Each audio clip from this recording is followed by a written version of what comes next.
20th ఏమంటున్నాడంటే the diameter of a base of given cone. So cone కదా, so cone draw చేసుకుంటాం. First cone draw చేసుకుంటే దీనికి diameter వచ్చింది మనకు. డయామీటర్ వచ్చేసి ఎంత వచ్చింది? ఇట్లా డ్రా చేసిన కోన్ కోనే ఉంటుంది కదా. సరే నీ తృప్తి కోసం ఎలా డ్రా చేయొచ్చు, కోన్ కోనే ఉంటుంది. ఇంతకుముందు దాంట్లో ఇలా డ్రా చేసిన కదా ఐస్ క్రీమ్ కోన్. అది అలానే ఏముండదు. నీకు ఒకవేళ టెంట్ అని ఇచ్చింది అనుకో, టెంట్ టైప్ వేస్తే ఇలాగ ఇస్తావు కదా. ఒకవేళ క్యాప్ అని ఇచ్చిన క్యాప్ని నువ్వు ఇలా కూడా తీసుకోవచ్చు కదా, ఇలా కూడా తీసుకోవచ్చు. కోన్ కోనే ఉంటుంది, కోన్ షేప్ ఉంటుంది. ఏమైనా మారుతుందా అలా తీసుకుంటే? మారదు కదా. సో ఇది డయామీటర్ వచ్చేసి ఎంత ఇచ్చింది మనకి? ఎంత ఇచ్చింది? 20. Diameter of the cone is 10.5 centimetres వచ్చింది. 10.5 సెంటీమీటర్స్ వచ్చింది. And its slant height is 10 centimeters. So slant height is కదా, slant height 10 centimeters వచ్చింది. Next find out it's curved surface area. So curved surface area CSA find out చేయమన్నాడు. అర్థమైంది కదా జనరల్గా. So curved surface area అంటే ఈ surface find out చేయాలి. ఈ సర్ఫేస్ మనము కర్వ్డ్ పార్ట్ ఫైండ్ అవుట్ చేయాలి. సో మనకి గివెన్ డేటా ఏమిది? Given diameter is equal to 10.5 centimeters. But మనకు డయామీటర్ దీంట్లో ఫార్ములా డయామీటర్ యూజ్ చేయం కదా, రేడియస్ యూజ్ చేస్తాము. సో కాబట్టి radius is equal to diameter by 2, that is equal to 10.5 divided by 2.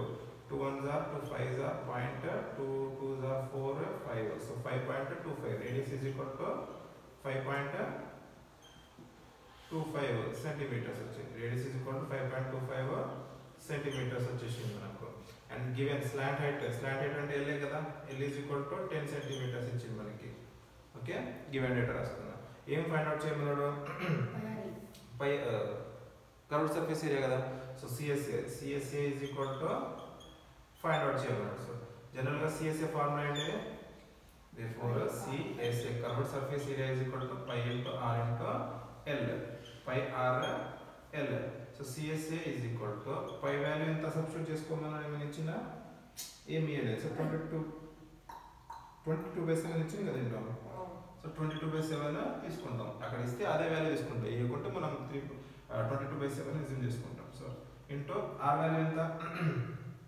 5.25 into L value ఎంత? L value 10 centimeters. 10. L value 10. So ఇది 7 తోటి ఇది కట్ చేయొచ్చా? మనం కట్ చేయొచ్చు కదా. 7 1s are 7. ఇక్కడ 0 తీసుకుంటే ఏమైతుంది? 52 అయిపోతుంది. 0 పాయింట్ తీసుకుంటే 52 అయిపోయింది. 52 అయిపోయింది కాబట్టి 7 7s are 49. 7 7s are 49. So ఇక్కడ 52 మైనస్ 49 చేస్తే 3 రిమైండర్ ఉంటుంది. 3 రిమైండర్ అంటే 35 అయింది. 7 5s are 35. ఇది మల్టిప్లై చేసి 7.5 22 ఇంటూ 7.5 7.5 రాచింది. అర్థమైందా? 7.5 ఎలా తీసుకున్నాను అర్థమైందా? 7 క్యాన్సిల్ చేసి 7 టేబుల్ తోటి 7 వచ్చేసి 0.75 వచ్చింది. బట్ నేను 10 తోటి మల్టిప్లై చేసిన, మళ్ళీ ఈ 10 ఉంది కదా, 10 తోటి మల్టిప్లై చేసిన 0.75 ఇంటూ 10 మల్టిప్లై చేస్తే వస్తుంది 7.5. ఒక జీరో ఉంది కాబట్టి 1 డిజిట్ డెసిమల్ కంటే ముందు వచ్చేస్తుంది. అంతే కదా సింపుల్గా. సో 7.5. సో 22 ఇంటూ 7.5 క్యాలిక్యులేట్ చేయి. 75 22 5s are 10 14 15 ఇక్కడ కూడా 15. సో 0 5 6 1 డిజిట్ పాయింట్ కాబట్టి 165. That is equal to 165 centimetres square. Curved surface area is equal to 165 centimetres square. అర్థమైందా?